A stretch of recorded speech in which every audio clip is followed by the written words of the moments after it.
sit down obstructing everybody. They also want to see what's happening. Members of the media, please don't obstruct anybody. This is a special day, a historic day for the people of Zimbabwe, for the people of SADC, for the people of Africa, and the world over. Ilanga elikhulu eZimbabwe, ilanga elikhulu emhlubulweni weSADC, ilanga elikhulu kwele Africa, ilanga elikhulu ikakhulu kithi thina amaZimbabwe.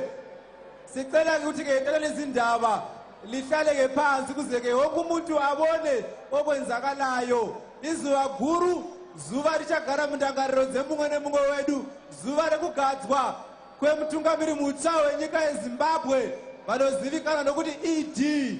Comrade ED Mnangagwa, zvakanaka kuti tose tingoti ED ndo zuva ranhasi riri pano. Be louder and say ED. Let's hear you. You are lazy people. Why?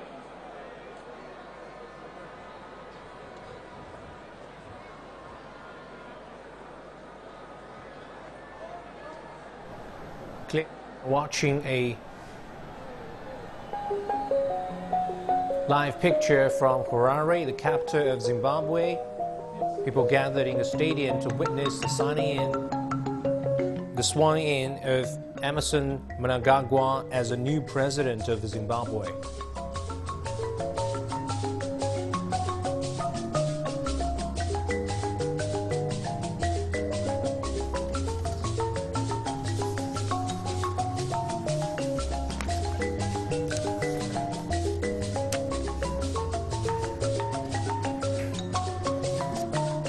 We are seeing the picture of Mr. Emmerson Mnangagwa. He's sitting there.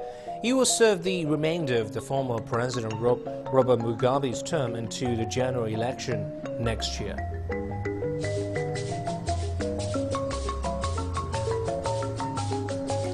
We're hearing music playing live on the scene. Mnangagwa fled the country in fear for his life after Robert Mugabe fired him as vice president earlier this month. He later flew back home and made his first public appearance on Wednesday after Mugabe's resignation.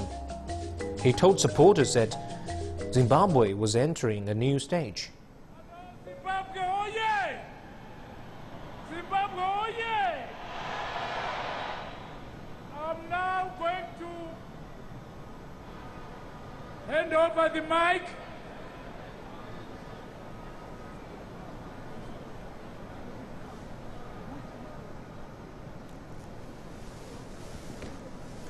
And here we are, only 2 days after his public appearance. Emmerson Mnangagwa is going to be sworn in. With the program, and I'm now going to hand over the mic.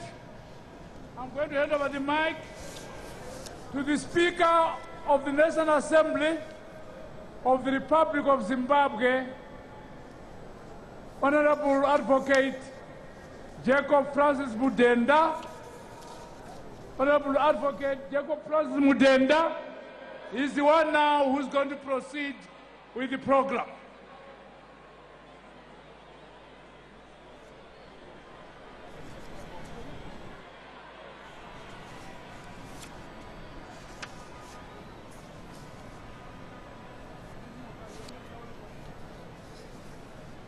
Emmerson Mnangagwa is now 75 years old. Other heads of state still arriving. Can we wait a bit? Can we wait a bit so that the Honorable Speaker of the Republic of Zimbabwe can proceed accordingly? Can we have Macheso again? Macheso!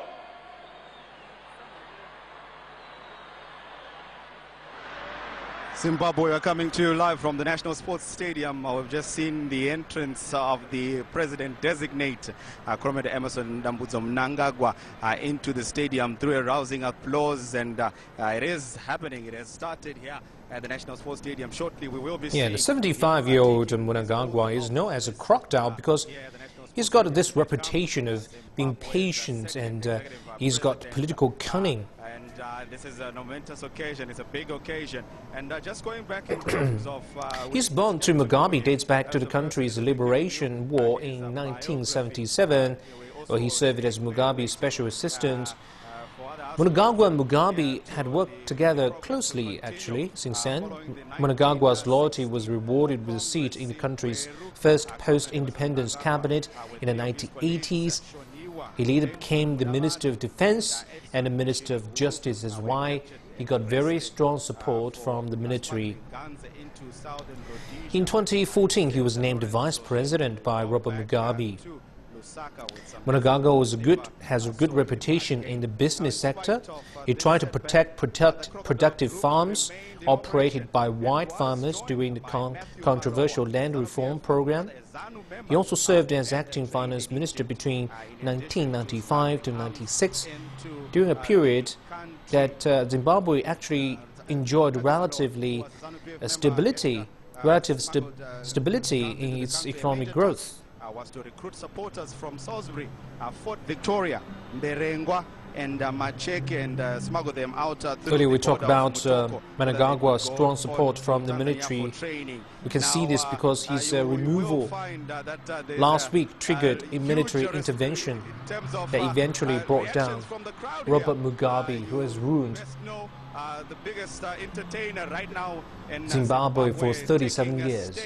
That is Ja Preza and his band fulfilling some of the singles from his new album, Kutonga Kwaro, which has become a hit within the nation. And this is something that is increasing the mood here at the National Sports Stadium. And 3 weeks for Emmerson Mnangagwa. He was first sacked as Vice President of Zimbabwe, then to be sworn in as a leader of the country.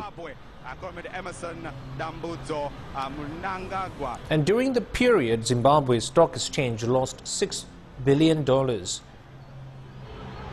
That means rebuilding a shattered economy and restoring investors' confidence would be at the top of Mnangagwa's agenda.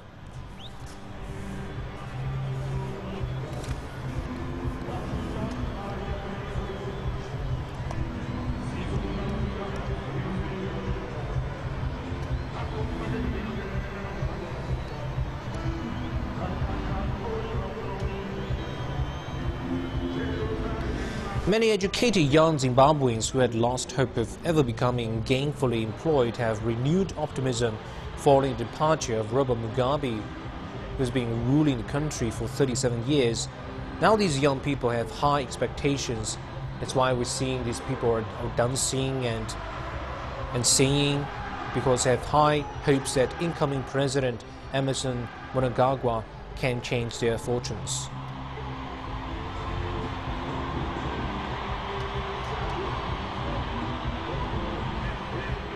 It all happened within 3 weeks for Emmerson Mnangagwa. He was first sacked as Vice President and then to be sworn in as leader of Zimbabwe. How did it all come down to this? And how has the political situation On November 6th, President Robert Mugabe unexpectedly fired Emmerson Mnangagwa in what appeared to be a move to clear the way for his wife Grace to take over as president. 1 week later, military tanks rolled into the capital Harare. Military leaders denied rumors of a coup in a televised address, saying they were targeting criminals near the president instead. Their security is guaranteed. On November 16th, sources claimed Mugabe refused to step down from his leadership roles during talks with generals. 1 day later, the 93-year-old president appeared at a university graduation ceremony, acting as if nothing had happened.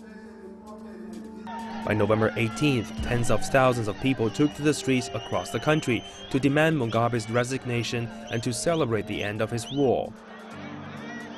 Mugabe's ruling party ZANU-PF removed him as the leader on the 19th and demanded he step down as president by the next day. The party also expelled his wife from their ranks and named ousted VP Mnangagwa as their new party chief.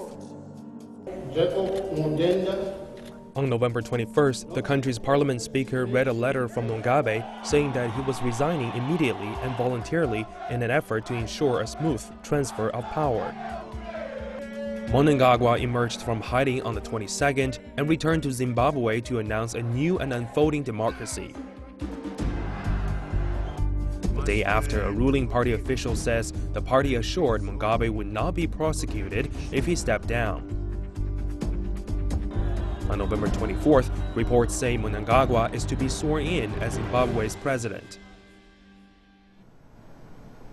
Back to some other business stories. Shoppers and retailers in the U.S. are gearing up for the annual post-Thanksgiving Day sales extravaganza known as Black Friday. Stores across the country slash prices as goods, with some stores opening early on Thanksgiving. However, recent surveys show that the day isn't as important to retailers as it was once. CGTN's Dan Williams has a story. Gearing up for the mega sales event of the year, as shops across the United States prepare for Black Friday. Months of preparation and strategy have been invested to ensure stores take as much of the retail pie as possible. This is our Super Bowl. This is the day. This is our busiest sales day of the entire year. This is what we've been gearing up for. But has Black Friday lost its retail significance? A recent survey by PwC revealed only 35% of consumers who plan to shop during the week of Thanksgiving say they would do so on Black Friday. It was 51% last year. And then there has been the watering down effect of the actual day, with retailers also promoting Small Business Saturday as well as Cyber Monday. It's not necessarily as determinative as it once was, whereas this is the day, but now it still continues to be extremely important. A recent survey by the National Retail Federation, 69% of individuals will shop and start their holiday shopping over this weekend as opposed to just the day. It still clearly has some special meaning and special emphasis. Despite predictions of Black Friday's demise, some 167 million people are expected to shop on the day in the US. A big turnout could prompt a repeat of some of the frantic images of shoppers rushing into stores to get their hands on sale items. It would appear that for most US retailers, Black Friday continues to hold crucial significance. But it's not just the on-day sales volume that's important. With the key holiday retail period to follow, Black Friday provides key data for the month ahead. Well, it's an important day for retailers because they get a sense of if consumers are going to come out at all and what they're interested in. It's almost too late for them to reorder things, so they've already made some big bets. They know what they have in inventory. And, once you start cutting prices, it's a race to the bottom. Traditional retailers are increasingly under pressure following the rise of online shopping. But a successful Black Friday could go a long way to providing some all-important festive cheer. Dan Williams, CGTN, Chicago. That will do for this edition of Global Business. I'm Jun Jufeng in Beijing. Coming up next is Work Today.